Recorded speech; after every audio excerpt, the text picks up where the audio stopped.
So before we break down the video, let's just listen. This is a news report coming in from WPIX 11.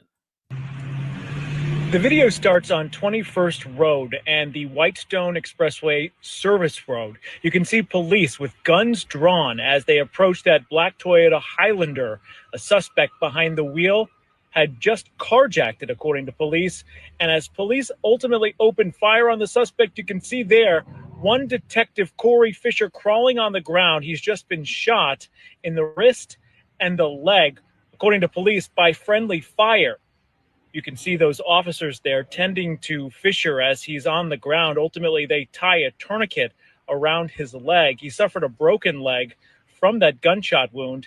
And then they pull the police cruiser up next to him and load him inside the back of it before whisking him away to Jamaica Hospital on Friday morning around 9 a.m. You can see also in the right-hand corner, the suspect, the 28-year-old, being led away at the same exact time in handcuffs as he has been charged with committing a reign of terror all throughout that neighborhood for the past 20 minutes, trying to carjack several people before ultimately landing him in jail. All right, so what you guys saw there, that was basically what we described to you on Monday, right? We said that the plainclothes unit comes in on the unmarked, cuts off the perp who just carjacked the car, right? Clearly, the cops know that that is an unmarked car and those are cops. Clearly. I mean, they're not looking, no one is looking at that cop car. Cop car's following them, right? They're yelling, police, police, police. They block them in. Here's the problem. So you see the one kid here, the one cop here with his gun to the windshield. Now, I can't tell you what he saw or what he didn't saw or what he thought he perceived. I don't know. We don't know. And I'm never going to judge and say, I don't know what he saw, if he thought the guy was reaching. Again, the call did come over that the male had a firearm. It's a carjacking. This is a felony car stop, right? Clearly, like, we don't see car stops like this. But you got to look, you got to pay particular attention up here in the corner as I move. So as you move, you see about 4 cops come up here in the corner. And now here's where the crossfire is, right? You see this cop pointing his firearm at the driver, right? Who's right there as well? Detective Corey Fisher's right in line, right? Clear straight line. I believe right next to this gentleman in the far right corner up top. Either this officer has his gun drawn or there's an officer with their gun drawn here too. If you go back to that press conference with Jessica Tisch, she said all 3 officers fired. I don't know which 3 officers she's talking about because there's so many officers on the scene. She made it sound like there was only 3 officers on the scene and they were in a crossfire situation with Detective Corey Fisher and his partner. Clearly, you see that that's not the case. There are more people than that here. And you could kind of start to see the shot. Like, if you look right here, you could see one of the shots come off the vehicle here. So now, I don't know if Detective Corey Fisher was hit with a straight shot. I don't know. We can't tell from this video, obviously, because it's a ring camera. Is the officer that's right here in the middle with his firearm pointed, was he the first officer to shoot, or did the officers in the back shoot?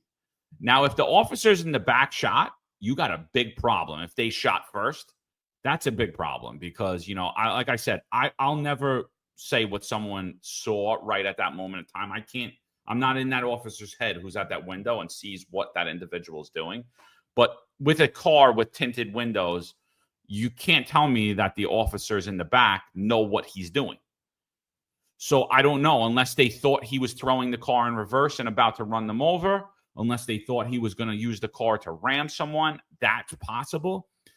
But if they shot first and then the other shots were reactionary, there is a phenomena in policing that people will start to fire when they have their guns drawn if another officer fires first. So we don't know the chain of events. We can't tell by this ring camera video. But what we know is that bullets start flying, and they start flying in the direction of Corey Fisher coming from this angle. And that's ultimately how Corey Fisher was shot. People are saying that Corey Fisher was shot because he had a gun on him. he didn't identify himself properly. Nobody knew he was a cop. And I'm going to sit there and say, well, I don't know everything that happened on the scene that day. That's a bunch of bullshit. Well, the reality is, who doesn't know what happened? It's the public. It's us. We don't know exactly what happened. We have conjecture, and we can infer by this video. But what we do know by this video is far worse than what we expected. This isn't ultimately a tactical nightmare. So to me, crossfire, which is what this appears to be, and friendly fire, doesn't happen by bad luck. It happens because there's a lack of training, a lack of discipline, a lack of judgment. Those are three things I say. I said this on Monday, and I really believe this. I used to teach this quite often. It's very important to be an effective police officer doing actual work in a stressful environment. You need training, judgment, and discipline. And those three things are so important. And along with that, when you're in a situation like this, ultimately, you need communication. And so when we look at this video, immediately we identified the vehicle of the perpetrator. And how do we know that? Well, we're watching it. We're watching as the cops closing on the cars. But not only that, we see that uniformed officer patrol the car, and he points his firearm at the threat. So I have no issues with that at that point. There's a threat. He points his firearm at threat. What he perceived as a threat, what he saw or didn't see, that's up to him. That's why we have the Supreme Court case of Graham versus Conner. What he perceived at that point in real time, based on the information they had responding, based on his observations upon sight, and based on what he saw.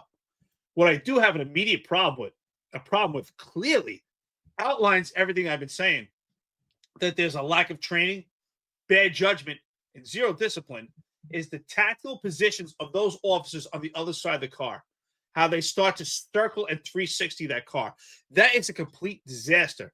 We have all been taught that you have to flank your position in order to avoid crossfire. This is a tactical nightmare, and it shows a major hole.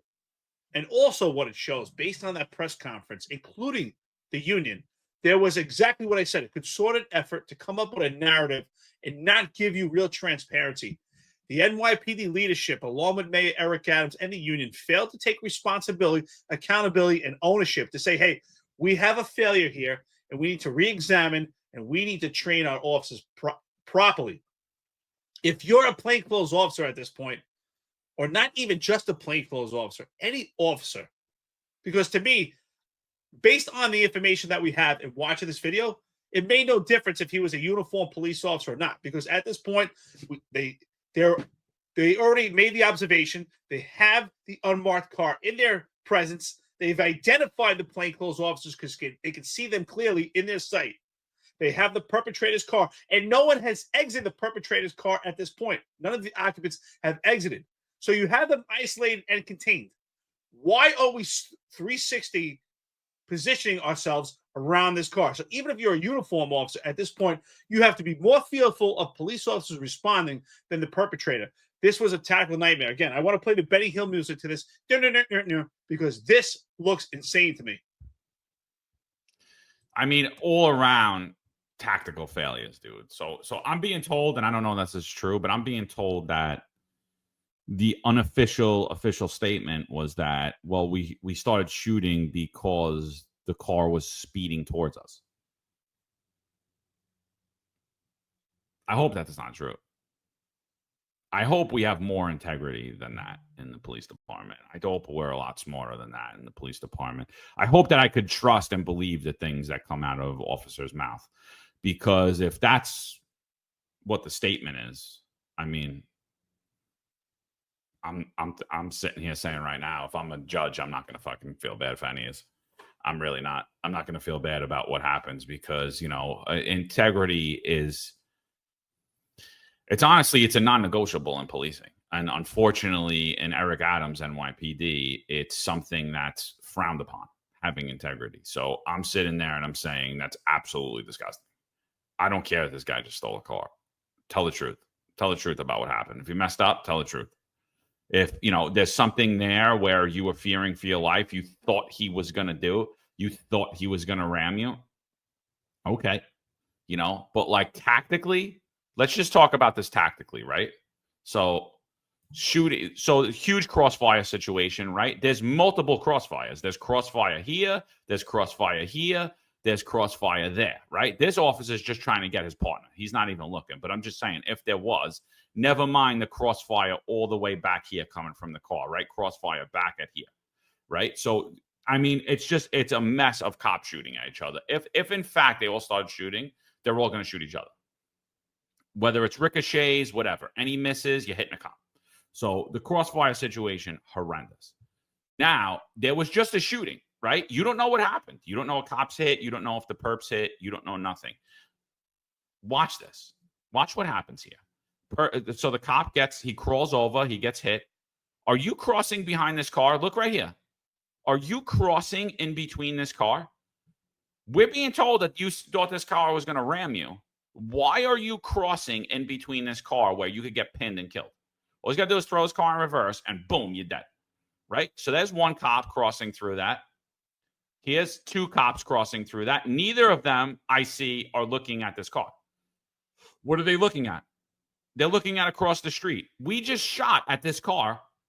One with their back to the car that we just shot at. Two with the back to the car we just shot at. Don't even look. Keep walking. Three crosses behind. This guy doesn't look either. A little cautious. Turns a little bit. And now they're like, oh, what about the car we just shot at with the perp that we didn't hit? Then they realize it.